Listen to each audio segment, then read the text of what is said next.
I want winners. I want people that want to win. You play to win the game. You don't play to just play it. You got to put your money where your mouth is, Pete. It's not gambling advice.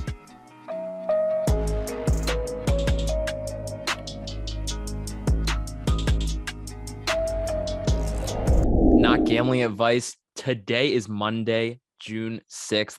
Peter Apple not joining us. He is down under the weather, a little sick, but he's been on such a heater the last 4 days that he deserves to have a little break, enjoy his heater. I'm joined by Clay Snowden today. He is a writer at justbaseball.com. You might know him as the Reds fan. You might know him as a guy that writes up waiver wire articles. You might know him from State of the Division. However you know him, Clay, happy to have you today. We were talking pre-show. Clay was showing me, we were just talking about, like, obviously we have notes and things, with little, tidbits on each player that we're talking about. And I do a split screen method, right? Where I have the Zoom open so I can see my guy Clay, and then I have my notes next to it. Clay is a little older than me. He prints out his notes. So anybody on YouTube can see that he prints out his notes. But Clay, happy to have you. How you doing, man? I'm doing well. I printed out with big font and big spacing, so it's easy to see. So maybe I am old school, like a David Fletcher fan, old school, slap singles and stuff. You're a big David Fletcher fan, big Matt Carpenter fan. He gets the bunt against the shift. He pulls home runs. He goes the other way when he needs to. That's the kind of fan you are, Clay. Anyways, something like that. Yeah. Something like that. I'm having a good day. I was at the Yard Goats game earlier today, so I got to see some double-A action. This is not a fantasy related, but man, are the Rockies and the Phillies organizations bad. They are just brutal. No depth there, bad defense, bad pitching. It's not quality baseball. I'm not surprised that the Phillies organization has bad defense if it's anything like the major league team. If it's anything like it. Okay, so Clay, before we get into this episode, obviously we're going to bring two, hitters, pitchers to talk about, to pick up. We're going to bring a streaming option for the week. You actually have a reliever option, which I'm excited to get to, because we honestly don't talk relievers on this show much, and we probably should more, but I think you have an intriguing option for us. The guy I want to get into first, though, because I've been saying his name now for, months and months. I'm just taking a little victory lap here because you have to earn it at some point, right? Like, I don't like to take victory lap on everyone, but Alejandro Kirk, I've probably been his biggest fan now for the last year. And Clay's wearing his Blue Jays hat. The dude absolutely rakes, and he had a terrible start to the year, but he has a 142 WRC plus now. He's had, 3 homers in the last week. He's hitting 307, just a 9% K rate. And I think I've shouted him out on this show like the last 2 or 3 weeks to just say, come on, pick him up. And he's still not fully owned. I think it's still a time that you can pick him up, and at a catching position that's pretty slim with power, pretty slim with average. He's hitting 307. He's putting up better numbers than Keibert Ruiz right now. Yeah, and he was just picked up in my 10-man league for the first time. Somebody finally gave up on Yasmani Grandal. If you're still on that fence, jump off that fence, drop Grandal, pick up Kirk. I just think, especially if the deadline comes, it wouldn't be a surprise if the Blue Jays traded Danny Jansen or Moreno or something to make a big splash move. I'm not saying it's likely. I'm just saying it's possible, especially if Kirk keeps hitting at this level. Yeah, I mean, it's one of those guys where you just can't really let not even the eye test, but just like your judgment of him being a 5'8", 260 pound, maybe 260 pound. He might be heavier than 260, to be honest. He is huge. He might be approaching 300, but it doesn't really matter because he crushes the ball. Anyways, that's my little victory lap of the day, Clay. I'm going to let you get into your first waiver wire ad, and we'll go from there, man. I'm excited. Yeah, so you said Kirk had a 142 WRC plus, is that right? Well, my first guy has a 145 WRC plus, and that's Chicago Cubs rookie Christopher Morel. Anyone that has seen any of my tweets the past few days know that I'm just a fanboy. Morel is leading off for the Cubs and playing all over the field. He's only owned in 16.4% of leagues. He's slashing 297, 391, 486, 2 home runs, 15 runs scored, 6 stolen bases in only 19 games. He's reached base every single game of his career. Colby, what have you thought about him so far before I dive deep into the stats? I love what I've seen from this guy because you love guys that make tangible adjustments. And this is a guy that for most of his career in the minor leagues was a high K rate guy, definitely had the pop in there, but couldn't always get to it because he was hitting 220, 240. Yeah. And now he's finally, squashing that K rate. It's down to a very respectable 22% in his first stint at the big leagues, which is crazy to think. The only thing I can think of is obviously this is such a tearing start. He has a BABIP of 370, but if he's not striking out a lot, he's hitting the ball somewhat hard. And I like what I've seen, Clay. Yeah. And to kind of piggyback off that, he's walking at a 12.6% clip. And if you watch the games, he's not laying off every pitch on the edge. And you'll see that on his Baseball Savant page to an extent. He's not like chasing anything out of the zone like crazy. But I was watching the other day and he laid off a slider that was starting in the zone. And I'm not joking, just a hair outside of the zone with, I think, 2 strikes on Thursday night. And at that moment, I said, oh my gosh, like this rookie is laying off pitches nobody lays off of. So he's playing with confidence right now. 12.5% barrel rate, 42.9% hard hit rate. And the main reason why I think everyone should pick him up is not even the stats, which are incredible. It's not even how fun he is to watch. If you're like me, I want to pick up a player I enjoy actually watching play and help my team, but it's the eligibility. Depending on your league, this could change in the rules and restrictions and whatnot. But for instance, on ESPN, he's an outfielder right now. Well, that's going to change somewhat soon. He has 8 games at second base, 3 at third base, and 2 at shortstop. Last night's game, they moved him during the game to another position. So David Ross right now has the Swiss Army knife who he can move all over the field. He's not afraid to change him during the game. That's how much he trusts this rookie after 20 games. And on top of all that, Colby, he's the leadoff hitter. And what does that mean? He gets the most at-bats, which in fantasy is something that you should be hunting. I'm going to give you 2 comps because I think that's the easiest way to kind of understand who he is as a player. And the first guy I'm going to give is Chris Taylor because of the eligibility, but also a good mix of power and speed. Second guy I'm going to mention is Adolis Garcia on the Texas Rangers because I think he also has that somewhat of a, he strikes out a good amount, but has really, really good power and speed. And I think those are pretty good comps for Christopher Morel. Yeah, I like everything that I've seen. He's been feasting on the fastball right now, batting 356 off fastball. So if you think that maybe they're throwing some more breaking balls, he's hitting 273 off breaking balls. But with how good his eye has been at the zone, he's been able to get himself in counts that pitchers have to throw a fastball if they don't trust the breaking ball enough to throw a strike. And it's all just working in his favor. I'm just amazed how good he's been in his first 19 games. And if I'm a fantasy owner, I pick him up and I start him now. And even if he starts to cool off, with the amount of flexibility he's going to gain, you can eliminate an extra bench bat and pick up, somebody else or another flyer on somebody because he can just be on your bench and insert him when someone has a day off here. And that's just so valuable with the limited roster spots. So Clay, I'm going to move into my next guy, but I'm not going to say who it is. And I'm going to give you kind of like a blind resume. And I kind of want you to give me your reaction on this. So since May 14th, that's like close to a 3-week sample, pretty good sample. It's like 55, 60 plate appearances. This player has a 55% hard hit rate, an 11% barrel rate. His K rate is down to 22%. His walk rate is 13%. He has a 230 average, but 2 bombs over that span.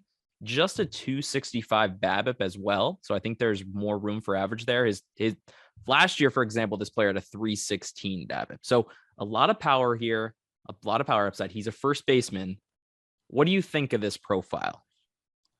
Or you can guess who you think the player is. Oh, I thought you were going to make me guess on the spot. I was like, man, that sounds difficult. AL or NL? It is AL. AL East. I don't know. Who is it? Okay, I'll give it to you. It's Bobby Dahlbeck. Oh no, here we go. And exactly. And that's the reaction I expected. I really did, because Bobby Dahlbeck, I'm a Red Sox fan, obviously, and probably the listeners out there know that already. And I watch a lot of Bobby Dahlbeck, and I mentioned him on last week's episode as a guy that I thought could catch fire here soon, kind of like a Chris Carter-esque, where he like can hit 5 home runs in 7 days. Like that's really what Bobby Dahlbeck is capable of. But what I like that I've seen from Bobby Dahlbeck over the last week is, the hard hit rate's always been there. And I just feel like these balls are going to start dropping more, and they have. Actually, just before we recorded, he hit a double off of a Frankie Montas curveball. And that's the struggle for Bobby Dahlbeck. He's a terrible off-speed pitch, breaking ball hitter. His xWOBA on fastballs is near 380. It's 220 against off-speed. So I think he's starting to see the ball a little bit better. And I don't know if you should pick him up necessarily just yet, but the peripherals there, the 55% hard hit rate, it's so easy to fall in love with. And if he's striking out at a 22% rate, like he was striking out at a 32% rate last year. So he's making adjustments. Yeah, and I have a question about that. Just off the top of my head, I do not have the numbers in front of me, but is Franchy gonna be taking some of his at-bats at first, maybe against righties? And what do you think about that? Because if he's on the wrong side of a platoon, not saying he's going to become a strict platoon player, but when I'm thinking of the Red Sox, and first off, if you're picking up these players, you're probably in a pretty deep league, and what you need more than anything is at-bats. Is he losing at-bats to Franchy Cordero, who's also been playing pretty well and a decent pickup? If you can hunt the correct platoons and you have a roster spot, I mean, Franchy Cordero on your team isn't a bad option if it's a righty on the mound. Well, the crazy thing about Franchy Cordero, and you may have just sniped me here because I think Bobby Dahlbeck is an interesting option to keep an eye on. He's 15% owned, but he's a watch list ad, right? Yes, he's a watch list ad. But Franchy Cordero legitimately might be an ad at 3% owned right now. And you mentioned the splits for Franchy, but actually, so far this year, he's hitting basically the same against righties and lefties. And from what I've seen from Franchy Cordero over the last few weeks is, well, for one, he has a 370 xWOBA and a 316 WOBA. So there's a big gap there, but he's been walking more. 9% walk rate, 25% K rate. He looks, finally at age 27, comfortable enough at the big league level. He didn't, the last few years. And I think he was just kind of rushed. Like, this is a guy that's been in the big leagues or getting big league at bats since he was 22 and up and down, up and down. That takes a mental wear on you. I think he's finally found his place. This might be the pickup, Clay. I mean, you could probably, in like a 10-man league, if you have an injury at first base or something, you could literally just kind of play the platoon there if you wanted to and see who's pitching that week. And if there's 2 lefties, maybe you pick up Dahlbeck that's a fun thing to monitor. It's definitely a fun thing to monitor. I mean, he's hitting 266 since, in his last 70 plate appearances, 266. Some good power, 469 slugging percentage. That's been 116 WRC plus. And I think there's more in the tank there. His hard hit rate is, let's see what his hard hit rate is right now, Clay. A whopping 52%. I mean, that's legit power. That's legit power. So I think Bobby Dahlbeck and Franchy Cordero are legit, at least watch list. But I think Franchy actually might be a good fill-in because he also has outfield eligibility. Okay, let's move on. We talked about Red Sox for a little too long there, Clay. But before we do that, I'm going to talk to you about PrizePicks because the Not Gambling Advice show is sponsored by PrizePicks. We are having really good luck with PrizePicks lately. We've been hitting like 4 out of 5 every day for some reason, but I believe the 5 out of 5s are going to come, and you're still making money at 4 out of 5. Clay, have you had a chance to download the PrizePicks app and get a chance to look at it? Because it's really intuitive. There's a ton of options. They've now added, you can bet on in a parlay on like the number of pitches a pitcher's going to throw. If you think that, for example, Jeffrey Springs was at like 75.5, really low last week, he crushed that over, right? There's little things you can get an edge on. Yeah, I've downloaded the app. I have yet to use it as I'm a little scared about the fact that I have a wedding that I have to be paying for coming up. And I don't know if my fiance would appreciate me rolling the dice on certain funds for that. Okay, Clay, what if I told you that there's little risk because if you deposit, say you want to deposit $100, say you want to deposit $200, you would get 100% match. And so you could just bet with that $100, $200 that they give you for free, bet with it, win as much money as you want, and then cash it out if you want. Like, you don't even have to keep playing. Yeah. I'm telling you, it is really no risk to you. And, you might be able to, maybe you say you win $150, $200. You could buy your fiance something nice before that wedding, make her very happy. So not gambling advice presented by PrizePicks. Use promo code JustBaseball to get 100% deposit match. I know my guy Clay is excited about it now. Maybe I've sold him. But anyways, Clay, let me get into your next waiver wire ad. So one thing that I love is players with multiple availabilities. I almost always pick up players that have, can play multiple positions. And here's another one, Garrett Cooper, first base / outfielder for Miami Marlins. He's only owned in 4.7% of the leagues. Right now, he's slashing 297, 370, 442. He hit a home run right before we jumped on here today, which makes 4 on the year. Colby, do you have any idea that Garrett Cooper has hit 280 or above the past 3 seasons?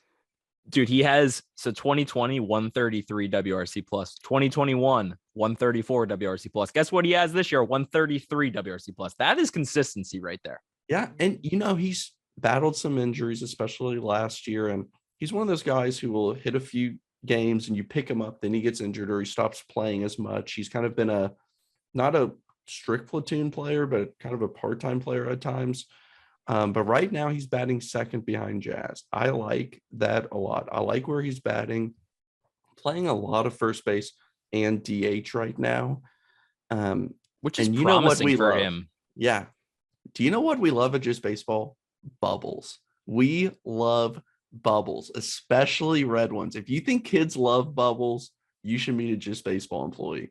And all of his bubbles are red, man. I mean, he's doing really well. 75 percentile or higher in barrel percentage, xWOBA, average exit velocity, max exit velocity. I mean, he's just a really good hitter. He's not going to put the ball over the fence every day. He's not Jorge Soler in that aspect. But he sometimes, sprays it everywhere. Yeah, if you're like me, I just picked him up today because 4 of my outfielders are on the IL.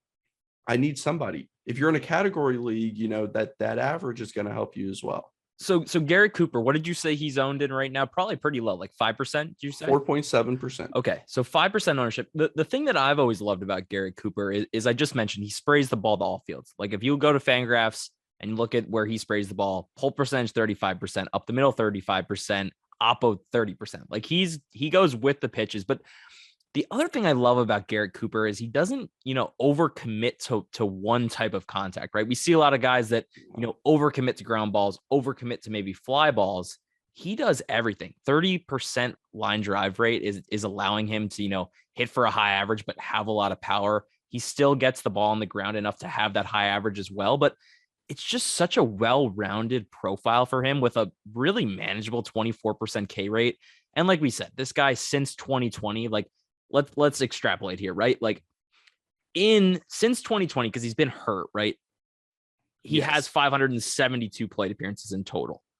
And over that span, 288, 18 home runs, 67 runs, 78 RBI. So imagine that as kind of like a full season, what you're getting from Garrett Cooper. That is super, super good for a top 200 player, like top 250 player. I mean, he should be owned in at least 12-man leagues. He's almost available every year in a 10 to 12 man league. And I do not understand, like, even after injuries and, picking up hot hitters, like sometimes it's good to pick up the hot hitter. Sometimes it's good to pick up the consistent player that's going to produce.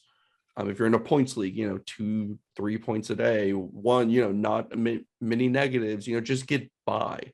Another thing that I like with Garrett Cooper, the upcoming schedule for this week, if you just need that 1 week of somebody this week, Washington for 3 at home, Astros on the road, which could be hard. I don't think he's ever played in that ballpark. And then Phillies on the road. We kind of know what's going on with the Philadelphia Phillies, but on the road at Philadelphia, he has a career slash line of 343, 395, 579 in his career against the Phillies. Super solid option. So I think that's such a good plug and play option this week right now. If you need somebody to fill in, there's a lot of injuries out there. Guys are getting on the COVID list right now. That's a great guy to plug in. I'm I feel like I always bring to the table here on these waiver wire guys, like guys that, right now, maybe you don't need to pick them up, but like maybe in the middle of this week, you're going to pick them up, or next week, you're going to pick them up, and you're going to be glad that I told you before the crowd got to them.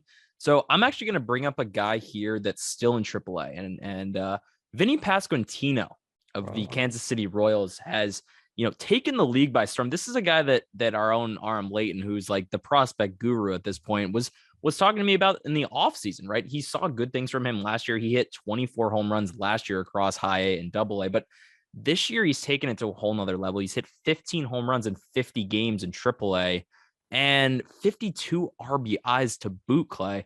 I mean, the Royals, it's shocking to me they haven't brought him up yet because Carlos Santana has been struggling so much. It's like, what are you doing? You brought MJ Melendez up, and that seemed to kind of, give a spark to the Royals. And I think bringing up Vinnie Pasquantino is kind of that next step. And remember, this is a guy that has a 15% strikeout rate, not a 30% strikeout rate. He has a great approach. He's 24 years old, and I think he's really MLB ready. It's not a 22-year-old that's going to come up and be like, holy shit, what's going on? He is ready, and just 12% owned right now. So, if you're in a deep league, it might be time to call him up, because I think they're going to call him up here in the next week or two. Yeah, and I think he is kind of a victim of the Nick Prado effect, where Nick Prado was the guy who was talked about in Kansas City as the first baseman who's coming up, and he kind of was in the shadow there. But look at the numbers. I mean, it's time to bring him up. Carlos Santana, send him to the moon. There's just no possible reason why he should still be on the roster right now. They have a couple of those like vets who are just kind of like hanging around or like mediocre. And I think it's time in Kansas City to bring him up. And not only that, but put him in the lineup in the middle of the order. It really makes no sense. Like, I don't understand the Kansas City Royals brass. Like, Carlos Santana, okay, like the peripherals are fine. He always gets on base at a decent clip, but he's 36. You're a losing ball club. You're not winning games. Get this old man off your team and let him go somewhere else. Maybe, like, I don't know. It just mind blowing that you're going to leave this guy in AAA when he could actually provide more value. And MJ Melendez worked out. But anyways, to kind of wrap up there, it's not a guy that go pick him up right now, but I'm telling you, as soon as, you kind of start seeing buzz on Twitter, like, Vinnie Pasquantino is scratched in the lineup tonight. Like, go pick him up ASAP when that happens, because this is a guy that will immediately plug in as a really, really good hitter. Yeah. Clay, so you gave me your two hitters. Before we get into our streaming pitchers, you mentioned pre-show that you have a reliever for us, and I kind of want you to dive into that. Yeah, so the reliever that I have is owned in 5.8% of leagues, and it's Daniel Hudson for the Dodgers. And I wrote about this on my last waiver wire pickup last Monday. To snag him, he got a save this week. The reason why I think it, especially if you're closer, if you picked a closer who's really struggled or lost the role or you don't have faith in, pick up Hudson. Craig Kimbrell hasn't been great. Daniel Hudson's been awesome. I think Kimbrell remains the closer, but Hudson keeps getting about a save a week, which is going to help your team now. And if he's pitching that well and Dave Roberts is giving him that many opportunities, it's just going to make it more likely that he doesn't pitch Kimbrell on back-to-back days, because why not? If you have a 1A, 1B, more or less, I'm saying pick him up, because I could see that situation develop into a situation where Hudson is even getting more saves. An injury could happen. I mean, anything could happen to Craig Kimbrell, like we saw him pitch so bad when he went to the White Sox last year. Like, I don't have full faith in him. So Daniel Hudson's not a bad pickup right now. He's pitching extremely well, and he could snag a save. Yeah, I mean, I wouldn't undervalue, the impact of a guy that can bring really good splits to your team and sprinkle in saves, because, Daniel Hudson right now has a 1.96 ERA. He's getting a ton of strikeouts. He's not walking anybody. So it's all good things for your ERA, all good things for your whip, and he already has 2 wins on the season, 4 saves. So he's providing across the board. And like you said, not owned everywhere. If you have reliever injuries, there's plenty of them right now. Like, to be honest, I'm a guy that drafted Blake Treinen before the year, and that turned out to be an absolute disaster. But Daniel Hudson kind of is that now, stepping into the kind of that Blake Treinen role where like he's the next man up, and Craig Kimbrell can't pitch every day at what, 35? I mean, Daniel Hudson's also 35, but filthy, absolutely filthy what this guy has done to transform his career. Absolutely. So do you have a relief pitcher as well? I do not have a relief pitcher, but I'll get into my streaming option of the week, and then you can finish us off with your streamer. Okay. So my streamer is pretty interesting because he is a top prospect. Edward Cabrera of the Miami Marlins is Just Baseball's number 74 prospect right now. And maybe that gets a bump, but he tore up the Colorado Rockies in Coors Field, which for a guy making his debut on the season, he was in the big leagues last year, kind of struggled. But to make his debut and go 6 innings strong, 1 hit, he took a no-hitter into the 7th. 4 walks is, kind of the one red flag there, but 9 strikeouts in Coors. And the pitches don't move as much. His changeup looked electric at 93, 94, up to 95, I believe, maybe 96. He has, 3 or 4 really good pitches, fastballs up in the zone. He has a pretty good slider with kind of like a gyro slider, not too much movement. And then he has kind of developed a Josiah Gray-esque curveball that I think he's going to start to throw more outside of Coors. Obviously, curveballs are not the pitch you want to throw in Coors. And then the changeup is the best pitch. But he has a really good matchup this week. And walks are the issue with him, but I think he's, you're a Reds fan, Clay. I think Edward Cabrera might be a little bit more MLB ready than even Hunter Green right now. Oh, so like imagine Hunter Green and give me Edward Cabrera to perform a little bit better with similar K numbers. Yeah, and what I like about him too, and we do have to take ourselves back from the numbers at time and remember these are human beings, right? There is no one that has as much competition for starting, prospect, I guess, rotation pieces, if you will. Like, I won't call them all starters because I don't think they all will be. But if he doesn't pitch well, like there's another guy in Miami knocking on the door, Max Meyer, they have so much young talent in that rotation that in his head, as any human will, if there's less competition, you might not always be the best of your game. He knows that it's going to be the next guy up if he doesn't get it done. I mean, he has that dog in him, Colby, right? He's got that dog in him. I mean, he definitely does. He's definitely a confident pitcher. I just don't think you're going to find any more upside than this on the waiver wire right now. He's 33% owned. He gets the Nationals, who are, they can put up good performances at times at the plate. They're very streaky though, and I think it's a team that he can dominate. And walks are always going to be the issue. He walked 4.5 guys per 9 in AAA this year. But if you can kind of get past the walks and appreciate the strikeout numbers and potentially wins, I think he's a great streaming option for this weekend, and potentially, pick him up and see where it goes for the next couple weeks. Right. No, I love that. I would do it even in my 10-man league. He's been picked up. Yeah. So he's getting scooped up in all leagues right now. So if he's on your list, go out and get him. Clay, you finish us off. Give us your last streaming option, and then we'll wrap that up for the episode, baby. Let's do it. Okay. I love this one because it's Graham Ashcraft of the Cincinnati Reds, 5.7% owned, 1.53 ERA, 3 starts, 0.96 whip. And I love not only the numbers. I mean, this is the perfect streamer option, in my opinion, that I've seen in a while. He's going up against the D-backs on Tuesday. So pick him up early. It's Tuesday this week. And the D-backs this year, as you know, not the best offense. They're batting 218, 306, 406 against right-handed pitching. And Tyler Gilbert's on the mound for the D-backs. Good chance Graham. Yeah, well, still not the best pitcher. Good chance the Reds, who are not a good team, don't get me wrong, but I mean, he could get the win too, which is going to help you in any league. What I love about Graham Ashcraft is when he was called up, he faced Toronto in Toronto for his first ever start and only allowed 2 runs. Next start, the Giants 0 runs. Next start, Washington, only 1 run. 62.5% ground ball rate so far in his 3 starts. It was 68% this year in the minors, where he had a 1.65 ERA. The next start is at home, which gives up home runs at Great American. But when you have ground ball rates like that, you add it to a fastball that's 97 to 100 miles per hour, and then a sinker that batters are batting 125 on, and a slider, his put away pitch, 158 on. The dude's got nasty stuff. He's confident. Same thing as I said with Miami. There's other starters that could take his job, and he's just not going to let that happen.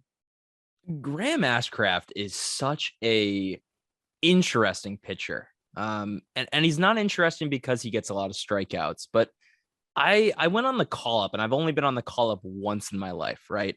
Arm had me on, and we talked Reds prospects for whatever reason, but we talked about Graham Ashcraft, and what makes Graham Ashcraft so special is that fastball, because it is labeled as a 4-seam fastball, but it's actually, kind of like it's a gyro. So for any of the listeners out there that are like, what the hell is a gyro fastball, right? Emmanuel Clase kind of throws one, but basically what it is, and I think this is the best analogy to kind of explain it, is it's a pitch that spins like a football. So a football doesn't move horizontally right or left, and it's basically a pitch that moves exactly straight.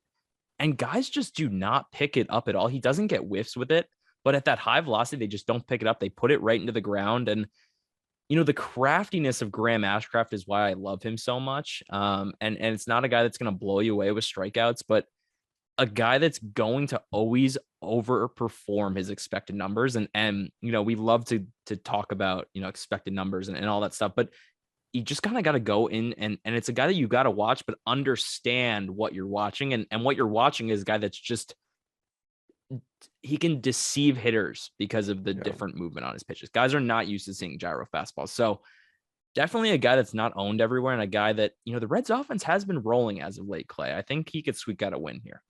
Yeah, I just love the matchup. I just don't look at that Arizona lineup and say Graham Ashcraft is really, I'm worried. And when he went into Toronto, I said that. I said, in the minors, he had trouble finding the zone at time, has not had that issue in his first 3 starts.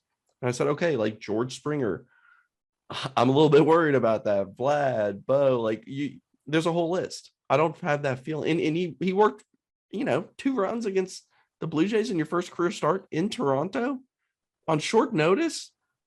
I mean, I have all of the confidence in the world right now in Graham Ashcraft, especially against the Diamondbacks. And I think the K numbers actually will tick up as time goes. I mean, this is a guy that last year was striking out 9 per 9 innings.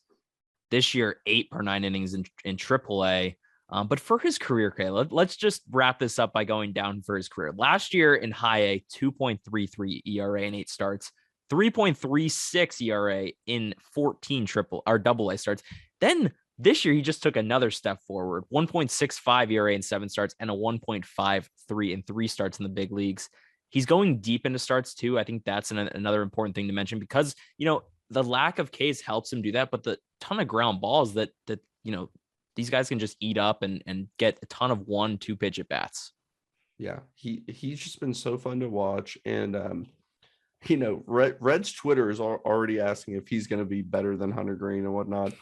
I'm going to pump the brakes on all of that talk. I'm going to let it breathe a little bit. Yeah. Sit back, enjoy Graham Ashcraft on a Tuesday night against your Arizona Diamondbacks. Colby's favorite team's the Diamondbacks, by the way. Absolutely.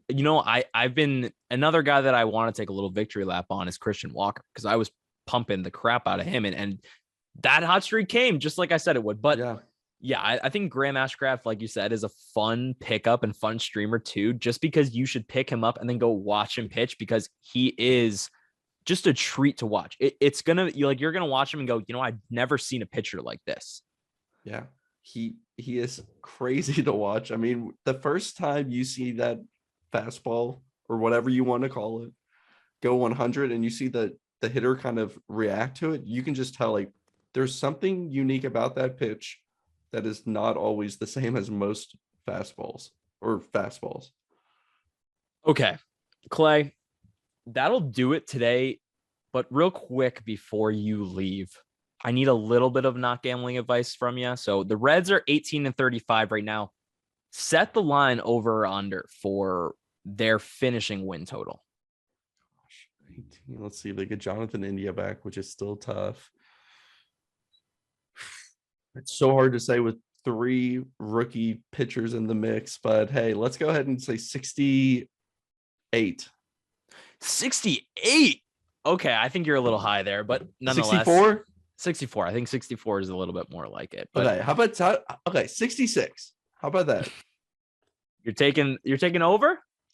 I'll take over 64.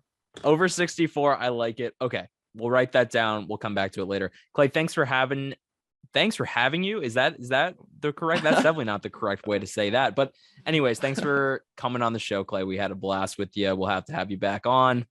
And go check out Clay's waiver wire articles because he's doing the waiver wire podcast. You might as well go check out the waiver wire article he's put on justbaseball.com. Clay, you got anything else before we leave? That article should be out on Monday mornings, and it's going to vary between how many players there are, available or playing well. But yeah, check that out. And thanks so much, Colby, for having me on. Yeah, man, had a blast. Everybody have a good week. Happy Monday. Catch you next time. Thanks.